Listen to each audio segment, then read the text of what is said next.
राजनांदगांव में स्वदेशी जागरण मंच द्वारा स्वदेशी अपनाने और विदेशी वस्तुओं के बहिष्कार के प्रति लोगों में जागरूकता लाने के लिए विदेशी वस्तुओं के प्रतीकात्मक पुतले दहन किए जा रहे हैं। चीनी वस्तुओं के बहिष्कार के साथ ही अब ट्रम्प टैरिफ के चलते अमेरिकी उत्पादों का भी बहिष्कार यहां पर किया जा रहा है।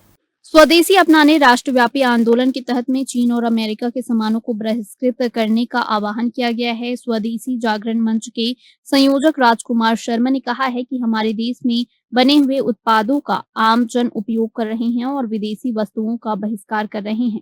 उन्होंने कहा है कि स्वदेशी उद्यमिता से लाभ होगा और देश तेजी से आगे बढ़ेगा। स्वावलंबी भारत अभियान के जिला संयोजक राकेश ठाकुर ने कहा है कि देश का पैसा देश में ही रहे, इसीलिए स्वदेशी वस्तुओं को अपनाना जरूरी है। उन्होंने कहा है कि स्वदेशी वस्तुओं को अपनाने से भारत आर्थिक रूप से समृद्ध होगा। विदेशी वस्तुओं के बहिष्कार के लिए आयोजित इस पुतला दहन के दौरान में उपस्थित लोगों ने जब बाजार जाएं सामान स्वदेशी ले का नारा दिया है। वहीं पर एक पॉम्पलेट के माध्यम से विदेशी वस्तुओं की सूची लोगों में बांटी गई है और विदेशी सामानों का बहिष्कार करने का अपील किया गया।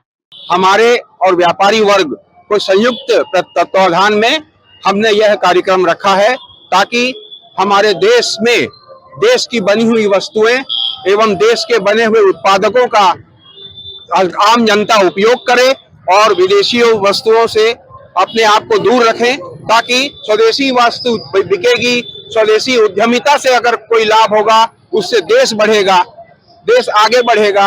इसी उद्देश्य से आज का ये कार्यक्रम रखा गया है। राष्ट्रव्यापी ये आंदोलन चल रहा है जिसमें विदेशी वस्तुओं का बहिष्कार, चाहे वो चीन का सामान हो चाहे वो अमेरिका का सामान हो, जो भारत के नींव को कमजोर करने का काम कर रहे हैं और हमसे ही पैसा लेकर हमारा ही नुकसान कर रहे हैं, ऐसे सामानों का बहिष्कार करने के लिए एक प्रतीकात्मक रूप से यहाँ पुतला दहन किया गया है जिसमें राजनांदगांव के स्त्री और पुरुष और नागरिकों ने बढ़ चढ़कर हिस्सा लिया है।